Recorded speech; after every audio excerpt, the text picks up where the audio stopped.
Hello students, myself Monica Sharma from New English Junior College, Commerce Department. Students, today we will learn that is 12th Economics, Chapter 4, Supply Analyze.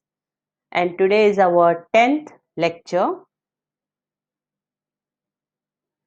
And our subtopics of this supply analysis are concept we have completed, individual market supply curve completed, and determinants, law of supply.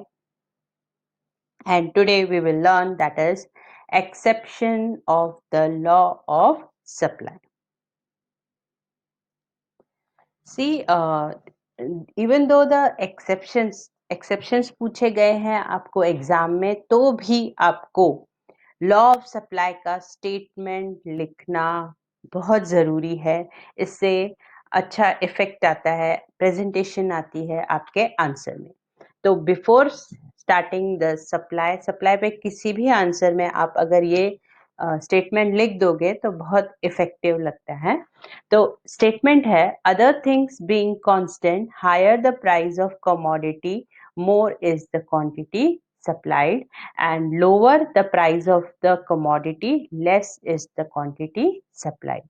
In simple words we can say, हम ये बोल सकते हैं कि price और quantity supply का direct relationship है. एक बार प्राइस बढ़ता है तो सप्लाई भी बढ़ता है, क्योंकि जो हमारा प्रोड्यूसर है, मैन्युफैक्चरर, वो प्रॉफिट ज्यादा चाहता है. ऐसे एल्फ्रेड मार्शल ने स्टडी किया है और स्टेटमेंट लॉ बनाया है, लॉ ऑफ सप्लाई, कि एक चीज बढ़ती है तो दूसरे भी बढ़ेगी. बट कुछ ऐसे एक्सेप्शंस हैं. एक्सेप्शंस मतलब जिसमें ये लॉ फिट नहीं बैठता है. मीन्स हर बार जरूरी नहीं है कि लॉ बराबर ही हो, कि प्राइस बढ़ा तो सप्लाई भी बढ़ना चाहिए. पर कुछ ऐसे एक्सेप्शंस हैं, सॉरी, कुछ ऐसे एक्सेप्शंस हैं जिसकी वजह से लॉ ऑफ सप्लाई फिट नहीं बैठता है. लॉ ऑफ सप्लाई क्या कहता है कि प्राइस बढ़ा तो सप्लाई भी बढ़ेगा, डायरेक्ट रिलेशनशिप दिखा रहा है. बट एक्सेप्शंस हमको उनका इनडायरेक्ट रिलेशनशिप दिखाएगा. कौन सी वो बातें हैं जिसमें इनडायरेक्ट रिलेशनशिप शो ऑफ होता है और लॉ ऑफ सप्लाई फिट नहीं बैठता है. उसमें सबसे पहला है सप्लाई ऑफ लेबर. अब ये क्या है मैं आपको समझाती हूँ. Labour supply is total number of hours. अभी यहाँ पे लेबर सप्लाई देखो, लेबर मतलब जो वेजेस अर्न करता है, तो वो वर्किंग आवर्स रहते हैं ना उनके, उस हिसाब से उनको पेमेंट मिलता है. और उनको पेमेंट मिलता है, पर डे का पेमेंट मिलता है. एक दिन में उन्होंने जितना भी काम किया हो, 1 घंटा, 2 घंटा, 5 घंटा, 10 घंटा, उस हिसाब से उनको वर्किंग आवर्स के हिसाब से, पर आवर के हिसाब से उनको उनका वेजेस मिलता है. ये इसमें बताया गया है. तो अभी हम रीड करेंगे. Labour supply is the total number of hours that workers to work at a given wage rate. जो भी वेज रेट होगा उस पे वो एग्री होता है और वो काम करना स्टार्ट करता है. It is represented graphically by the supply curve. वो मैं आपको नेक्स्ट स्लाइड में दिखाऊंगी supply curve. In case of the labour, as the wage rate rises, the supply of labour also rises. तो इसके लिए यहाँ पे मैं स्टॉप करती हूँ. इसके लिए मैं आपको दूसरी स्लाइड पे लेके जाती हूँ. वहाँ पे एक स्टोरी हमने क्रिएट की है. आपको ये लेबर सप्लाई शेड्यूल दिख रहा है, तो इसको मैं आपको स्टोरी के वे में समझा देती हूँ, फिर आपको वो एक्सप्लेन करना है अपने वर्ड्स में. तो एक राजू नाम का लेबर था, वो कंस्ट्रक्शन साइट में काम करता था. ठीक है, तो वो कंस्ट्रक्शन साइट पे काम करता था, उसको वेजेस मिलते थे. वेजेस कैसे मिलते थे? पर आवर के हिसाब से मिलते थे. तो पहले पहले जब वो नया नया आया था, तो उसको यहाँ पे शेड्यूल में देखिए, उसको पर आवर का 100 रुपीज मिलता था. और पर आवर का 100 रुपीज मिलता था, और वो 5 घंटे काम करता था. तो ऐसे करके उसको 500 रुपीज टोटल वेजेस मिलती थी. फिर उसका प्रसाद, लालू प्रसाद कॉन्ट्रैक्टर आया और उसने कहा, अब से तुम्हें 1 घंटे का 100 नहीं 200 मिलेगा। कितना मिलेगा डियर स्टूडेंट्स? 200 रुपीज़। तो राजू बड़ा खुश हुआ जो हमारा कंस्ट्रक्शन साइट पे जो काम लेबर करता था, लेबर वर्क करता था, तो वो बहुत खुश हुआ। तो उसने क्या कहा कि मैं अभी और मेहनत करूँगा सेठ जी, क्योंकि आपने मेरे वेजेस बढ़ा दिए हैं, तो मैं और मेहनत से काम करूँगा। तो वो अब क्या कर रहा है? 200 रुपए में 7 घंटे से काम कर रहा है। तो 2 7 ज़ा 14, तो 1400 वो एक दिन का कमाई है। किसका? राजू का। फिर हमारा लालू प्रसाद बड़ा खुश हुआ, कॉन्ट्रैक्टर उसका, तो उसने उसके 2 महीने में और बढ़ा दिए वेजेस, 200 से 300 कर दिए। पर राजू जो है यहाँ पे 1400 में यहाँ पे हाईएस्ट अपना वेजेस वो अर्न कर रहा है। देखिए स्टूडेंट्स, यहाँ पे आप देख सकते हैं 2 7 ज़ा 14 और 200 इंटू 7, तो 1400 रुपीज वो कमा रहा है। तो ये इसकी राजू की लेबर की हमारे यहाँ पे उसका highest we can say amount वो एंजॉय कर रहा है वेजेस का। उसे राजू को भी ऐसे लग रहा है वो सेटिस्फाइड है। पर हमारा जो लालू प्रसाद कॉन्ट्रैक्टर है वो बड़ा ही खुश है राजू के काम से, तो वो उसके वेजेस और बढ़ा रहा है 300 तक। तो इस टाइम में राजू क्या कर रहा है? अब यहाँ पे क्या होगा? वेजेस को आपको कंपेयर करना है प्राइस से। प्राइस और जो वर्किंग आवर्स है उसको आप सप्लाई से कंपेयर कर सकते हैं।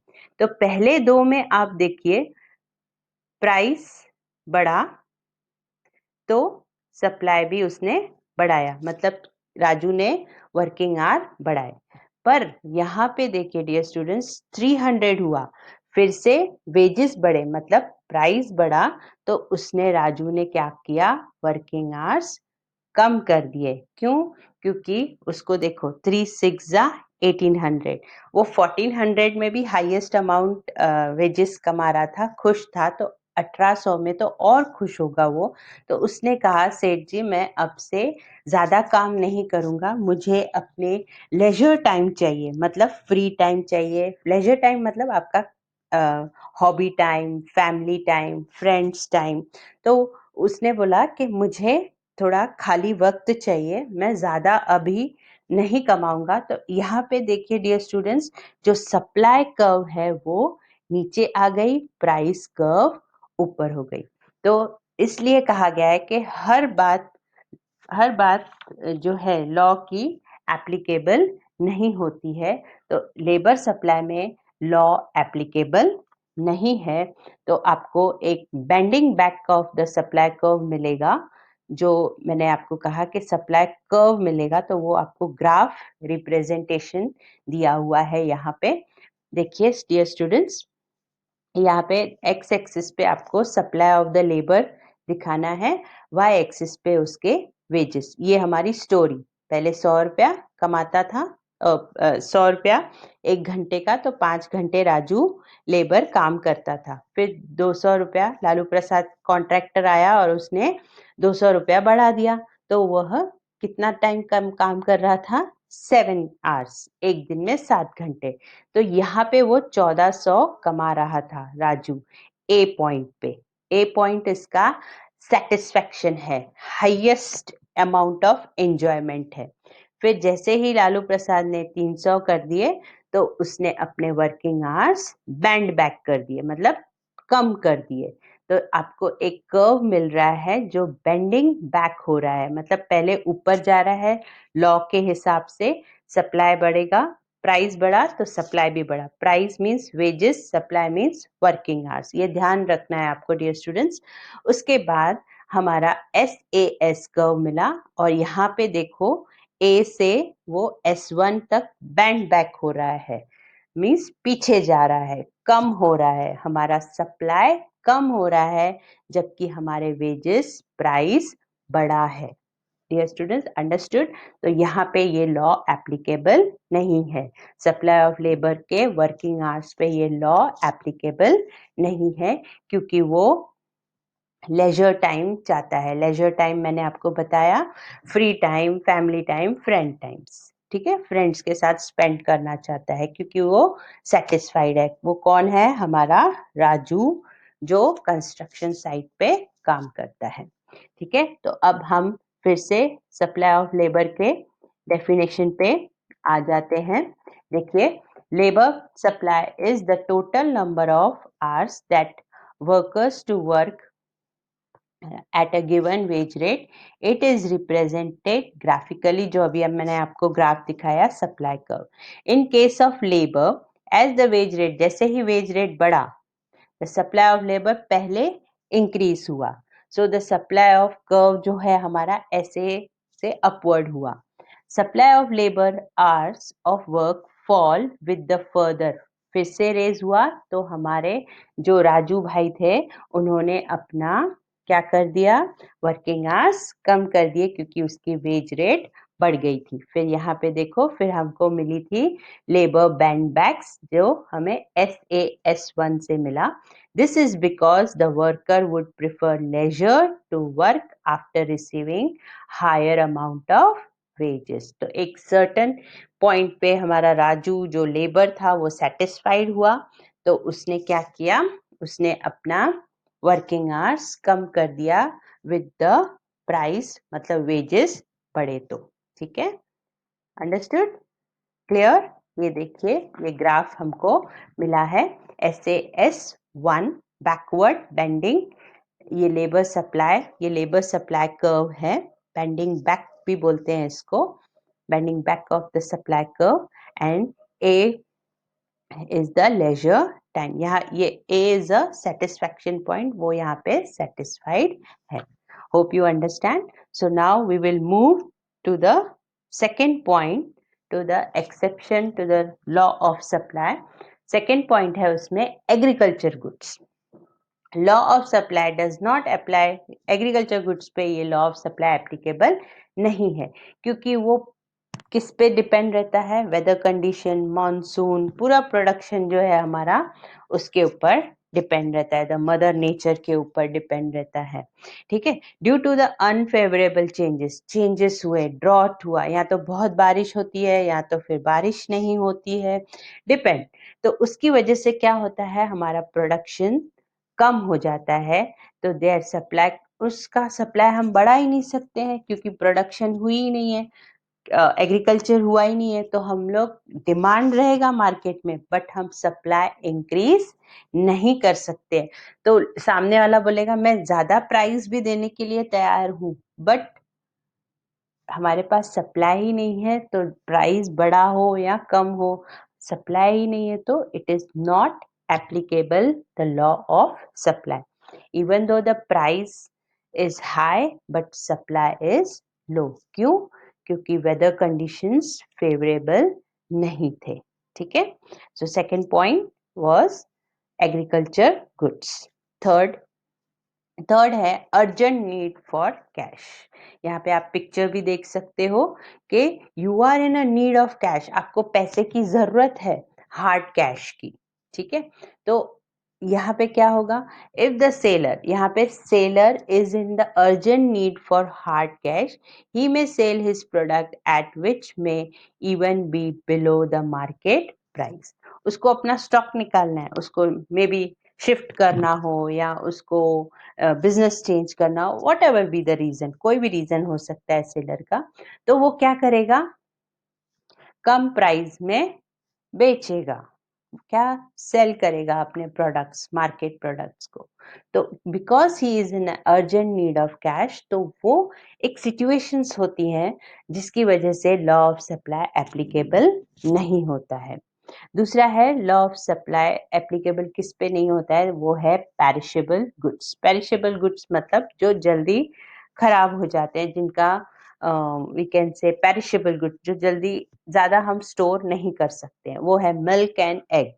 वो हम ज्यादा स्टोर नहीं कर सकते हैं, ये पेरिशेबल गुड्स हैं। तो इसमें क्या करता है सप्लायर जो है, वो ऑफर करेगा, सेल करेगा more quantity at lower price, क्योंकि दूध समझो 2 दिन तक चलता है और वो बोलेगा आज नहीं सेल करूंगा तो कल मुझे ये दूध फेंकना पड़ेगा, ऐसे वो सेलर सोचता है। तो इससे अच्छा है कि पूरा लॉस नहीं हो, इससे अच्छा मेरा जो कॉस्ट है वो तो निकल जाए, भले प्रॉफिट ना मिले।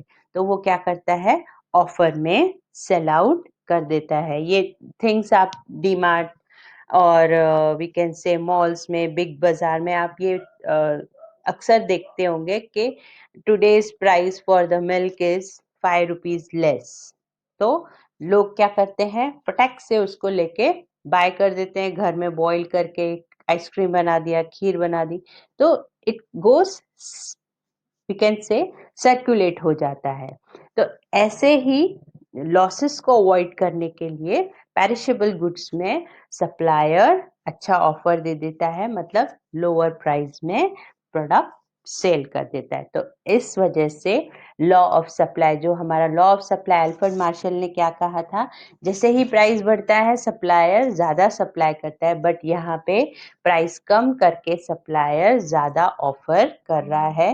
तो ये जो है इनडायरेक्ट रिलेशनशिप दिखा रहा है प्राइस और सप्लाइड क्वांटिटी का। तो हमारे 4 पॉइंट्स हो गए। ये हमारा 5th पॉइंट है रेयर गुड्स। रेयर गुड्स मतलब जो ज्यादा we can say antique goods. Antique goods उसको हम बोलते हैं जिनकी प्राइस बहुत we can say extremely high होती है। रेयर गुड्स की मीन्स लोग ज्यादा पैसा देने के लिए भी तैयार हो जाते हैं, बट उनका सप्लाई ज्यादा नहीं होता है, क्योंकि आप वो एंटिक चीजें कहाँ से लाओगे, पीछे जाओगे बैक टाइम मशीन में जाके वो प्रोडक्ट्स लेके 2020 में आ जाओगे क्या? नहीं, ऐसे नहीं हो सकता है। तो सप्लाई क्या होता है, रेयर गुड्स का हम लोग बढ़ा नहीं सकते हैं। Even though the price is high, people are ready to buy that antique goods, rare goods, but हम उनकी सप्लाई बढ़ा नहीं सकते हैं। यहाँ पे आप पिक्चर में देख सकते हो, एक एंटिक पेंटिंग है जिसका प्राइस किसी ने बनाया था बहुत अब एट प्रेजेंट उसका प्राइस बहुत ज्यादा है, बट उसकी हम सप्लाई नहीं बढ़ा सकते। इसके लिए तो ये एंटिक है ना, एक ही पीस है। और ये तो हमारे कॉइन्स हैं 12 आनाज एंड ऑल, तो ये भी अभी तो यूज नहीं होते हैं, बट इसकी जो इंस्टिंक्ट वैल्यू है 12 आना है, बट उसका जो प्राइस होगा वो ज्यादा होगा। 100 रुपया भी हो सकता है, 200 में भी बिक सकता है, 300 में भी बिक सकता है, बट उसकी इंस्टिंक्ट वैल्यू कितनी है, 12 आना है। बट रेयर गुड्स हैं तो आप उसके लिए 500 का नोट भी निकाल सकते हो, 200 का भी नोट निकाल सकते हो। तो price you can raise, but supply can not be raise, इसका सप्लाई नहीं बढ़ सकता है। इसलिए रेयर गुड्स पे लॉ ऑफ सप्लाई एप्लीकेबल नहीं है। So students, today we have learned the law of supply। एक छोटा सा टेस्ट है आपके स्क्रीन पे, तो मैं आपको ये क्वेश्चंस रीड करके बताऊंगी। आप नोटबुक और पेन ले लीजिए और फटाक से आंसर्स लिख दीजिए, and then I will give you the answers also. I will give you few seconds, quickly you should answer it without options, okay? So first are the fill in the blanks. ये fill in the blanks actually option के साथ आते हैं, but मैंने without option दिया है। And second जो है वो है कंप्लीट द कोरिलेशन। ये आपके लिए न्यू है, जो बोर्ड में डाला गया है। ये सब 1 मार्क के लिए आते हैं। तो first question is the supply curve of dash में slope backward. Supply curve of dash में स्लोप बैकवर्ड, अभी अभी आपने किया वही है ये। Second, when supply curve is downward sloping it's slope is dash. ठीक है। Next is a normal supply curve slopes dash. Normal supply curve mean ये इंडिकेट कर रहा है आपका लॉ ऑफ सप्लाई का। ठीक है, आपको मैंने हिंट दे दिया। The next is the dash is the graphical representation of the supply schedule। ये भी बहुत इजी है। सेकेंड कोरिलेशन बताना है, अगर डिमांड कर्व डाउनवर्ड है तो सप्लाई कर्व क्या है, व्हाट इज इट? ऑपोजिट है, हमने बहुत बार बताया है मैंने आपको, तो आप इसका आंसर इजीली बता सकते हो। ठीक है, the law of supply curve upward होती है, तो exception to the law of supply is what, वो आप बताएंगे मुझे। ठीक है, I am giving you time, take your time.